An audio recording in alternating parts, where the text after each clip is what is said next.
L'actualité à la une ce matin, une caravane pour prêcher la paix de Niamey à Sikasso via le Burkina.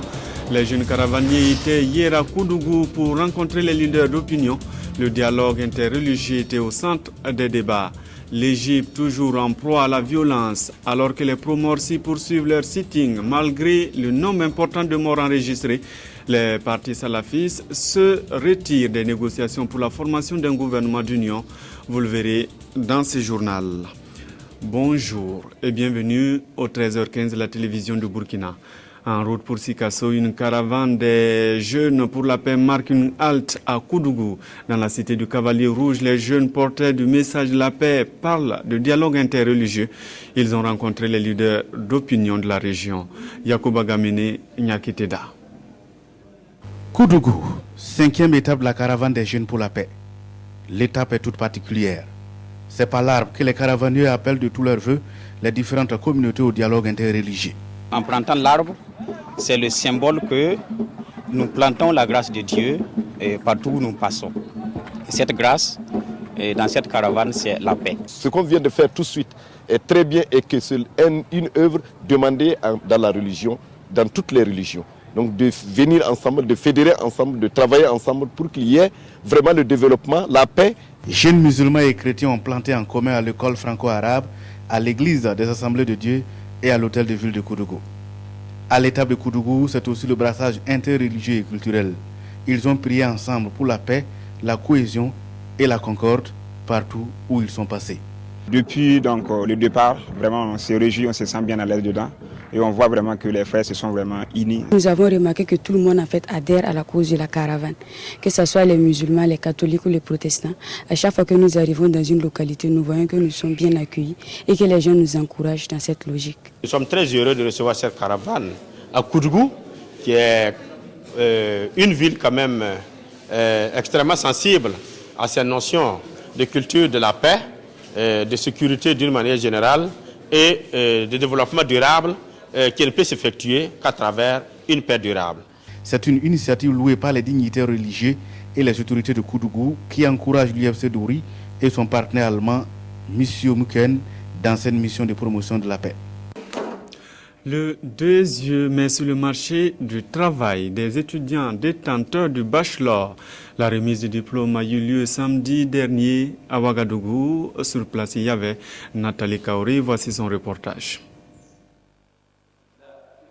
Ils sont au total 526 étudiants de la Fondation des IE à recevoir leur parchemin devant de nombreux parents, encadreurs pédagogiques et des autorités politiques du Burkina Faso et de l'extérieur.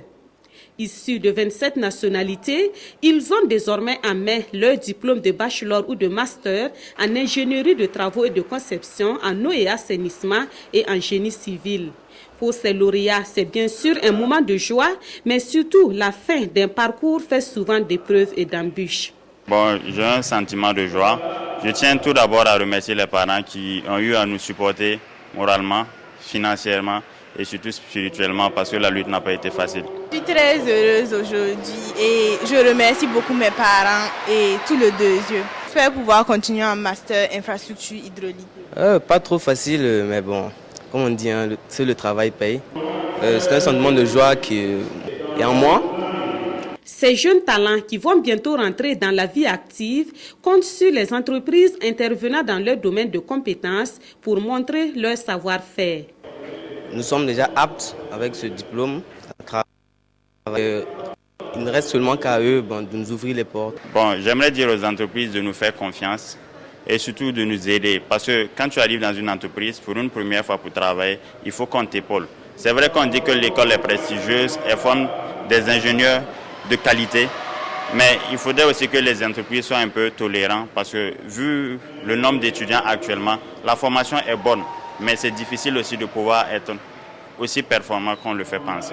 La cérémonie était placée sous le patronage de Mamounata Belem, ministre burkinabé de l'eau, des aménagements hydrauliques et de l'assainissement.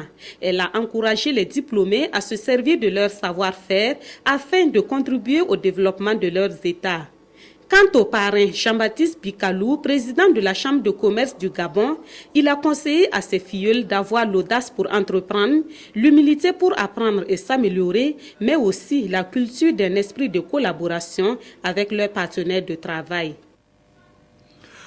Inscrite aussi dans le domaine de la formation, voici 10 ans que l'Université de Ouagadougou et l'Université Paris 4 délivrent le diplôme interuniversité pour la prise en charge des personnes infectées par le VIH-Sida. Une décennie après, le bilan est satisfaisant, mais la formation continue. 94 étudiants des 16 pays francophones ont reçu leur parchemin le 22 juin dernier. Ismaël Sirima, Nyarkiteda. C'est sur fond de satisfaction totale que le diplôme interuniversitaire sur la prise en charge des personnes infectées par le VIH-Sida souffle sur ses 10 bougies. En une décennie, ce sont 992 acteurs dans la lutte contre le VIH qui ont été formés.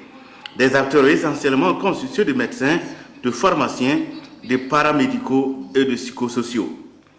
Il y a 10 ans encore, l'épidémie sévissait de façon importante dans nos pays.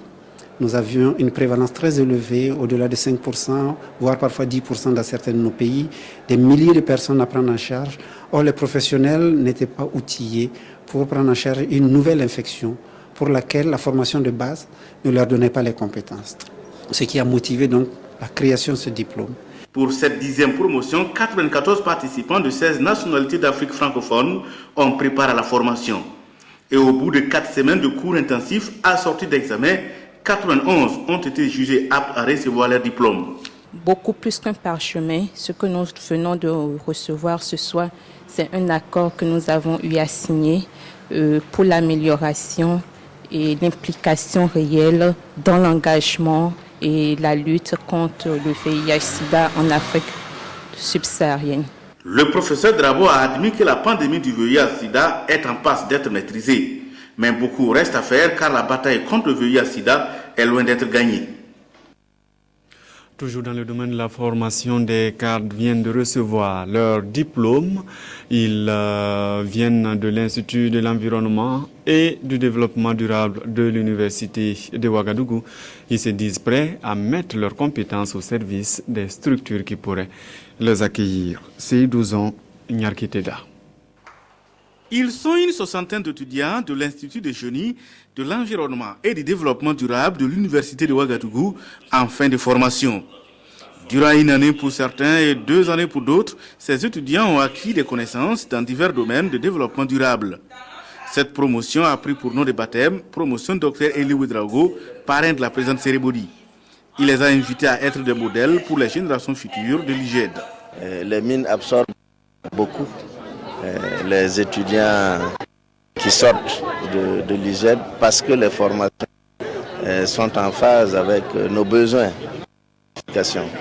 Mais nous avons décidé à l'issue de cette cérémonie que nous allons nous asseoir avec les responsables de l'IGED pour mieux adapter l'équipement à nos besoins. Selon le directeur de l'IGED, les 86% de ces étudiants seront employés dans les différentes structures. Aujourd'hui, il y a la communalisation intérieure. Les communes ont besoin de nos produits. Je pense que c'est une façon pour dire qu'elle fait des réflexions prospectives pour pouvoir mettre à la disposition du Burkina. Aujourd'hui, nous sommes satisfaits de l'adhésion des miniers, de l'adhésion de l'association des municipalités du Burkina, l'adhésion de tous ceux qui travaillent dans le domaine de l'environnement durable. Créé en 1999, l'IGED forme des étudiants en licence et en Master 1. Et dès l'année prochaine, il compte ouvrir de nouvelles filières en ingénierie de l'eau et dans d'autres domaines pour former des docteurs et voire des professeurs afin d'assurer la relève au sein de l'Institut. À l'étranger, l'Égypte s'enlise de plus en plus et les observateurs n'hésitent pas à parler de l'imminence de la guerre civile. Vous allez le voir, malgré le nombre élevé de morts, les pro-Morsi continuent leur sitting. De l'autre côté, les partis salafistes se sont retirés des négociations pour la constitution d'un gouvernement d'union nationale. Le journal est terminé. Merci de l'avoir suivi en notre compagnie. À demain.